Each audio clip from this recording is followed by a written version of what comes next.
नमस्कार. मी प्रकाश चौगुले.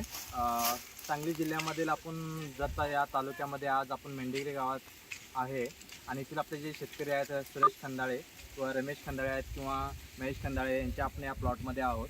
यांच्या प्लॉटसाठी आपण काही प्रोडक्टचं रेकमेंडेड केलं होतं. जानेवारी मंथ एंडपासून आपल्याकडे हा प्लॉट आलेला आहे.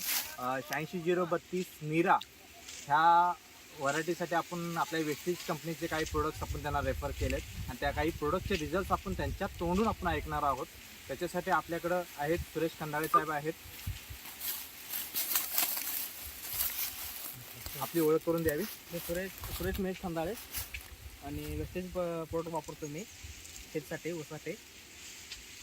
मला एक तुम्हाला विचारायचं आहे सर की तुमच्याकडे जेव्हा आम्ही आलो होतो त्यावेळेस तुमची ऊसाची परिस्थिती काय होती? ऊस अजून लहान होता आमच्याकडं. ऊस आमचं लहान होता अजून, मोठं काय नव्हतं. नंतर औषध आणल्यावर उत्पन्न बरोबर आलं, आमचं उत्पन्न पण चांगलं आला. ओके. त्याच्यासोबत तुम्ही कोणते कोणते प्रोडक्ट वेस्टेज कंपनीचे वापरले? ॲग्री 82, ॲग्री नॅनोटेक, ॲग्री गोल्ड, हे 4 प्रोडक्ट तुम्ही वापरले. हे 4 प्रोडक्ट वापरल्यानंतर तुम्हाला उत्पन्नामध्ये काय फरक वाटला? उत्पन्नामध्ये ऊसाचे लांबी आणि जाडी जास्त आले आणि मुळं डिॲक्टिवेट होते, ॲक्टिवेट झाले. ते मुळं उत्पन्न चांगलं आलं आणि भरपूर आलं उत्पन्न. आतापर्यंत अशा प्रकारचं उत्पन्न म्हणजे ह्या एरियामध्ये असं कधी निघालं होतं का? नाही, आमच्यात पहिल्यांदाच आम्ही बघत आहे असं चांगलं उत्पन्न आलं. ओके. शेतकऱ्यांसाठी तुम्ही नवीन संदेश का द्याल? म्हणजे की हे प्रोडक्ट मार्केटमध्ये जर शेतकऱ्यांनी वापरले तर त्यांना उत्पन्नामध्ये किती मोठा भर पडेल आणि त्यांनी वापरल्यानंतर त्यांच्या शेतामध्ये उत्पन्नामध्ये किंवा त्यांच्या शेतीच्या सुपीकतेमध्ये काय भर पडेल ह्याच्याबद्दल तुम्ही काय बोला? प्रोडक्ट चांगलं 1 नंबर आहे. त्याने पण शेतीची वापरत चांगलं आहे, खूप चांगलं आहे आणि अधिक उत्पन्न येईल. त्यासाठी खूप चांगलं आहे आणि बरोबर उत्पन्न येईल. अजून एक मला विचारायचं आहे सर की ह्या जानेवारीचे जे तुमची जी लागण आहे त्या जानेवारीच्या लागणपासून आत्तापर्यंतच्या ह्या प्लॉटमध्ये रासायनिक खताचे डोसेस किती टाकले? रासायन तर अजिबात एकही नाही. रासायन सगळं आपले वेस्टर्नचे प्रोडक्ट्स आहेत सगळे. ओके.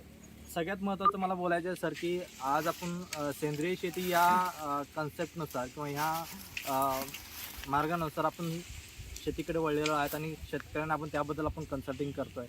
आणि सगळ्यात महत्त्वाचं ह्यांच्या प्लॉटमध्ये आपण कोणत्याही प्रकारचा रासायनिक खताचा वापर नाही केला.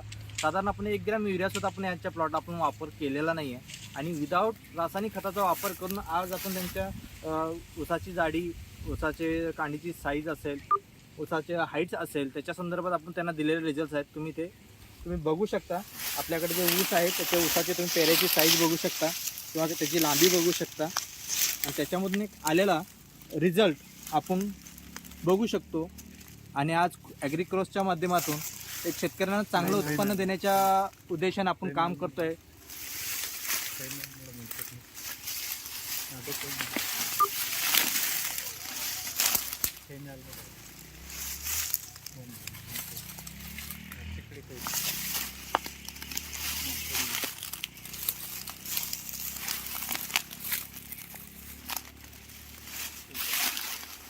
सगळ्यात महत्त्वाचं हेच सांगायचं की शेतकऱ्यांना, प्रत्येक शेतकऱ्यांना ॲज अ जैविक शेतीकडे वळलं पाहिजे आणि जैविक शेतीचा वापर करून जमिनीचा जो गेलेला जो कस आहे, जी सुपीकता आहे ते टिकवण्यासाठी ॲज अ शेतकऱ्याने ऑर्गॅनिक खताचा वापर करून ऑर्गॅनिक जे प्रोडक्ट्स आहेत त्याच्यावर विश्वास ठेवून मार्केटमध्ये काम करावं. एवढंच बोलेन. धन्यवाद.